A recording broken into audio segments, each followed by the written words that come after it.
रात की वो डरावनी पुकार के बाद कमरे में एक भारी सी खामोशी छाई हुई थी। सुबह की पहली किरण अभी तक फूटी नहीं थी और अंधेरा सबसे गहरा था।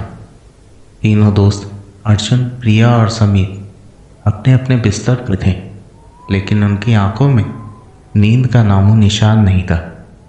उनका दिल तेजी से धड़क रहा था और हवा में एक अनजाना सा खौफ खुला हुआ था। प्रिया ने इन कांपते हुए हाथों से ब्लैंकेट को कसकर पकड़ रखा था। उसका चेहरा फीका पड़ा हुआ था। ये क्या था? उसने कांपती हुई आवाज में कहा। उसकी आवाज में एक अजीब सा डर था। अर्जुन, जो हमेशा लॉजिकल और प्रैक्टिकल रहता था, उसकी भी जबान लड़खड़ा रही थी। मुझे नहीं पता, शायद हम सब ने सपना देखा हो सर। उसने खुद को यकीन दिलाने की कोशिश की, लेकिन उसकी आवाज में एक शक सा था।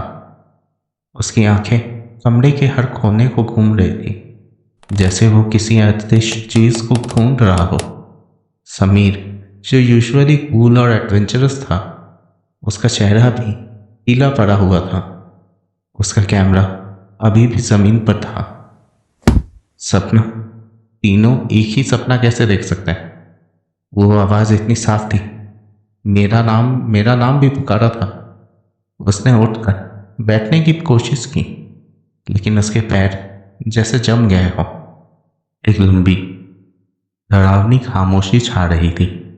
हर एक सांस, हर एक दिल की धड़कन कमरे में गूंज रही थी। उन्हें याद आ रहा था राजेश की वो कहानी, निशिदार, वो आवाज जो रात के अंधेरे में अपने शिकार का नाम बुलाती है। उन्होंने इसे मजाक समझा था, गांव की पुरानी कहानी, लेकिन अब ये हकीकत बन चुकी थी। आहिस्ता आहिस्ता पूरब से हल्की रोशनी आती रही। अंधेरा हटने लगा था और कमरे में चीजें साफ दिखने लगी थी। सुबह का पहला प्रकाश छाने लगा था, लेकिन उनके दिल में डर गहराता रहा। जैसे ही थोड़ा सा उजाला हुआ, अर्जुन हिम्मत करके अपने बिस्तर से उतरता है और खिड़की की तरफ जाता है। उसने पर्दा हटाया और बाहर की ओर देखा। जंगल बिल्कुल खामोश था।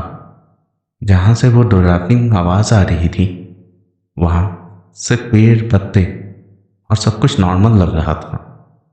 लेकिन उस खामोशी में भी एक भयानक सी सुकून थी, जैसे एक शिकारी अपने शिकार को घूर रहा हो।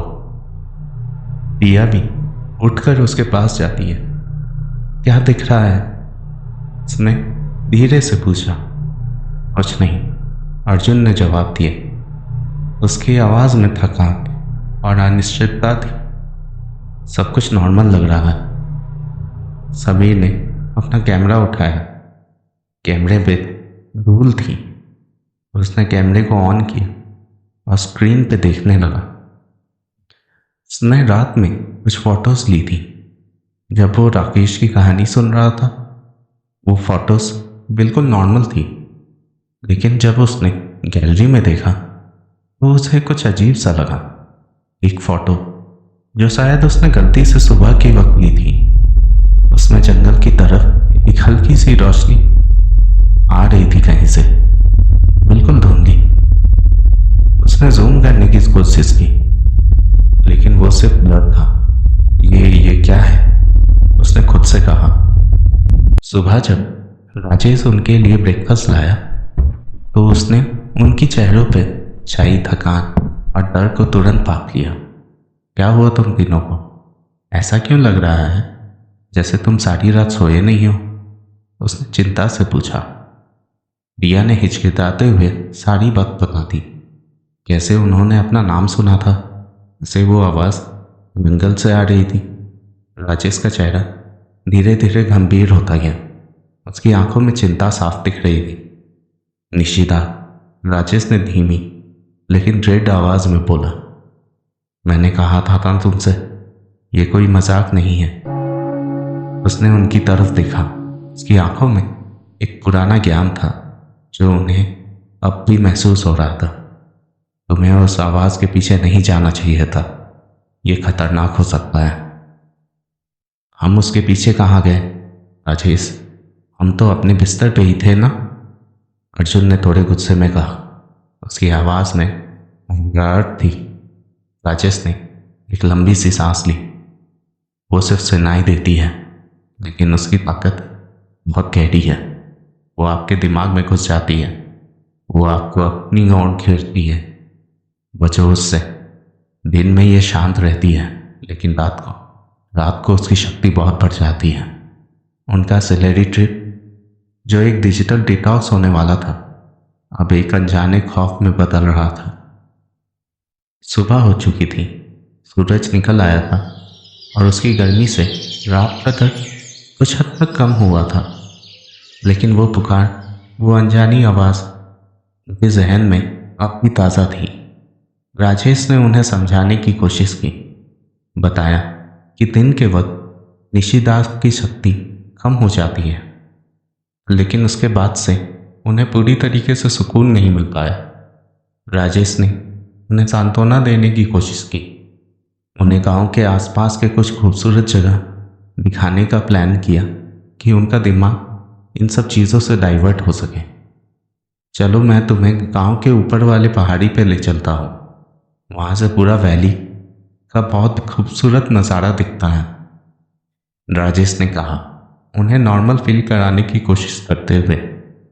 अर्जुन, जो अब भी रात की घटना को प्रोसेस कर रहा था, उसने हाँ में सर हिलाया। हाँ ठीक है, फ्रेश एयर में शायद दिमाग शांत हो जाए। लिया, जो अब भी नर्वस थी, उसने राजेश की तरफ देखा। क्या वहाँ कोई खतरा तो नहीं रहता है ना? राजेश ने हल्के से मुस्कुरा दिया। दिन में तो नहीं प्रिया, दिन में सब कुछ ठीक ही रहता है। वो तीनों राजेश के साथ पहाड़ी की तरफ निकल पड़े।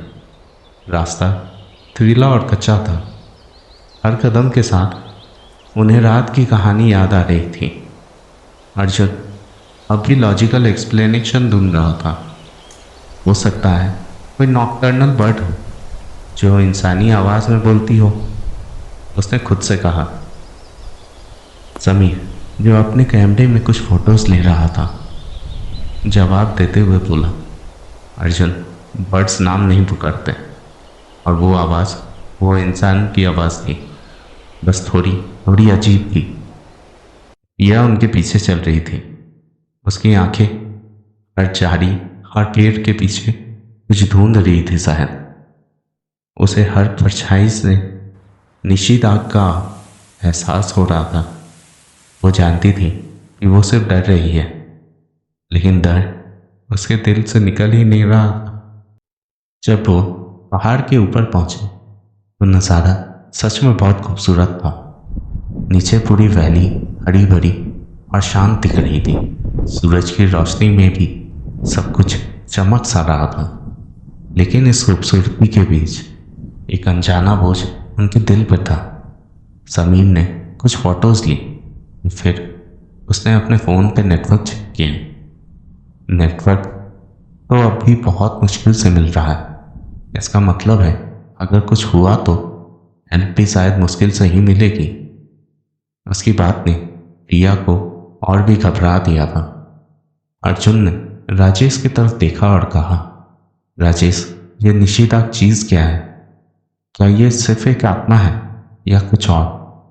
राजेश ने एक लंबी सी सांस ली। लोग कहते हैं कि निशिदा एक ऐसी अतृप्त आत्मा है जो कभी अपने प्रियजनों से बिछड़ गई थी। वो उन्हें ढूंढते रहती है, और जिसे भी वो नाम से पुकारती है, उसे लगता है कि उसका कोई अपना उन्हें बुला रहा हो। जो उसके पीछे चला जाता, वो उस आत्मा का हिस्सा बन जाता है। वो लोग कभी वापस नहीं लौटते। ये आत्मा अकेली है और वो अपना अकेलापन दूर करना चाहती है, लोगों को अपने साथ लेकर। रिया ने अपने मुंह ढांकते हुए कहा, तो क्या वो हमें भी? लेकिन जब तक तुम उसके पिकार के पीछे नहीं जाते हो, तब तक तुम सुरक्षित हो। राजेश ने प्रिया को तसल्ली दी, लेकिन उसकी पुकार को अनसुना करना बहुत मुश्किल होता है। वो तुम्हारे दिमाग में घुस जाता है। जब वो गांव वापस लौट रहे थे तब उन्होंने कुछ अजीब सी चीज़ें देखी। एक मुरानी मंदिर के पास उन्होंने कुछ मुरझाए हुए फूल और कुछ टूटे हुए लकड़ी के टुकड़े देखे। राजेश ने बताया कि गांव वाले निषिद्ध से बचने के लिए कुछ टोटके करते हैं, लेकिन वो हमेशा काम नहीं खाता। शाम तक वो थक चुके थे, लेकिन उनकी बेचैनी कम नहीं हो रही थी। सूरज धीरे धीरे ढल रहा था और अंधेरा एक बार फिर से उन्हें अपने घेरे में ले रहा था। रात का ख्याल ही उन्हें दर्द से कपा रहा था। दोपहर तक का दिन सुकून से गुजरा था, लेकिन जैसे ही सूरज ढलने लगा उनके दिल में फिर से वही खौफ जागने लगा था। राजेश ने उन्हें जल्दी खाना खिलाया और सोने को कहा। उसने कमरे के दरवाजे और खिड़कियां अच्छी से बंद की। राजेश ने उन्हें हमेशा की तरह आग जलाने की सुझाव दिया। कहने लगा कि आग की रोशनी और गर्मी नेगेटिव एनर्जीज को दूर रखती हैं। तीनों दोस्त अपने अपने बिस्तरों पे थे, लेकिन कोई भी सो नहीं पा रहा था। घड़ी की टिक टिक आवाज़ कमरे में खामोशी को तोड़ रही थी। हवा में एक अजीब सी ठंडक थी, हालांकि आग अभी भी जल रही थी। प्रिया, जो पहले से ही डर रही थी, उसकी हालत सबसे ज़्यादा खराब थी। वो ब्लैंकेट में सिमटी हुई थी। उसकी आंखें चारों तरफ घूम रही थी। उसे लगा जैसे उसके कमरे में कोई और भी है। उसने धीरे से अर्जुन को आवाज़ दी, अर्जुन, तुम जाग रहे हो ना? हाँ प्रिया, अर्जुन ने धीमी आवाज़ में जवाब दिया। उसकी आवाज़ में थकान और चिंता थी। उसका दिमाग निषिद्ध की आवाज़ और राजेश की बातों को जोड़ रहा था। तुम्हें भी नींद नहीं आ रही है क्या? नहीं, प्रिया ने जवाब दिया। मुझे लग रहा है जैसे कोई हमें देख रहा है। तभी अचानक से समीर ने करवट बदली। उसने फ़ोन की फ्लैशलाइट को ऑन किया, अपने चेहरे पर डाली। उसकी आंखें बड़ी बड़ी थीं। मैंने कुछ देखा, उसने कांपते हुए कहा। खिड़की के पास एक परछाई थी। तीनों की सांसें अटक गईं। खिड़कियां तो बंद थीं। ये कैसे हो सकता है? अंधेरे में एक और लंबी खामोशी और फिर वो आवाज़। इस बार ये आवाज़ और भी ज़्यादा डरावनी लग रही थी। ये थोड़ी और साफ थी। उसमें एक अजीब सी लालच भी थी। अर्जुन, अर्जुन यहाँ आओ। प्रिया, तुम कहाँ हो? मैं तुम्हें ढूंढ रही हूँ। समीर, डरो मत, बस यहाँ आ जाओ। आवाज़ जैसे हर तरफ से आ रही थी, जैसे वो उनके दिमाग के अंदर घुस रही हो, उनके दिलों की धड़कन को तेज कर रही थी। प्रिया ने मुंह ढाँप लिया था। उसकी आंखों से आंसू निकल रहे थे। अर्जुन ने अपने कानों पर हाथ रख लिया। उस आवाज़ को ब्लॉक करने की कोशिश कर रहा था। समीर, जो थोड़ा हिम्मत वाला था, वो उठकर खिड़की की तरफ बढ़ा। समीर, रुक जा, अर्जुन ने तेज से कहा। कहाँ जा रहे हो? राजेश ने मना किया था ना। लेकिन समीर जैसे सुन ही नहीं रहा था। वो खिड़की की तरफ जा रहा था। उसकी आंखों में अजीब सी बेचैनी थी, जैसे वो हिप्नोटाइज्ड हो। आवाज़ और तेज होती गई। समीर, आ जाओ, मैं यहीं हूँ। प्रिया चीखी। अर्जुन ने तेजी से समीर का हाथ पकड़ लिया। समीर ने उसे झटका दिया। उसकी आंखें हल्की लाल थीं।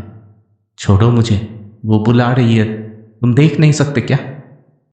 अर्जुन ने पूरी ताकत लगाकर समीर को खींच लिया और उसे बेड पर पटक दिया। समीर ने उससे लड़ने की कोशिश की। उसके हाथ पैर फड़फड़ा रहे थे, लेकिन अर्जुन ने उसे कसकर पकड़ रखा था। प्रिया डर के मारे कपकपा रही थी, लेकिन उसने भी हिम्मत की और समीर को पकड़ने में अर्जुन की मदद की। आवाज़ अब उनके आसपास ही मंडरा रही थी। जैसे वो कमरे में घुस चुकी हो। ठंडक बढ़ गई थी। कमरे में एक सड़ी हुई लेकिन मीठी सी गंध आने लगी, जैसे पुराने फूल और मिट्टी की स्मेल हो। समीर धीरे धीरे शांत हुआ। उसकी आंखें वापस से नॉर्मल होने लगी। जब उसने अर्जुन और प्रिया को देखा तो उसकी आंखों में डर और शर्मिंदगी थी। मैंने क्या किया? वो तुम्हें कंट्रोल कर रही थी समीर, अर्जुन ने हाँफते हुए कहा। हम सबको हमें इससे बचना होगा। रात का हर पल अब उनके लिए ऐसा नहीं हो चुका था। वो एक दूसरे को पकड़ कर बैठ गए। सोच लिया था सुबह तक ऐसे ही बैठे रहेंगे।